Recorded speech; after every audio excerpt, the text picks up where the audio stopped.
नमस्कार मंडळी, मी सरिता. माझ्या मिनी व्लॉगमध्ये आपले सर्वांचे खूप खूप स्वागत आहे. तर येथे पुण्यामध्ये सातारा जे संघटित लोक आहेत त्यांचे एक मंदिर आहे महादेवाचं आणि विठ्ठलाचं.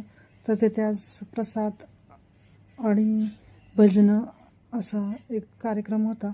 तर तेथे मोठ्या मोठ्या लोकांचे सत्कार, शाल, श्रीफळ देऊन केले होते. नंतर आम्ही देवाचे नंदीचे दर्शन घेतले. नंदीला आणि देवांना खूप सजवलेलं होतं सुंदर.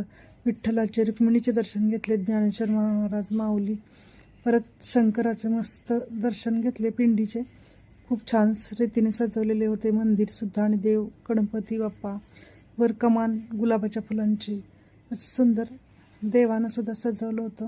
विठ्ठल रुक्मिणीसुद्धा सुंदर दिसत होते. ज्ञानेश्वर महाराज होते, तसेच हनुमंताची मूर्ती होती. व्हिडिओ आवडला तर व्हिडिओला लाईक करा, नवीन असेल तर सबस्क्राईब करा.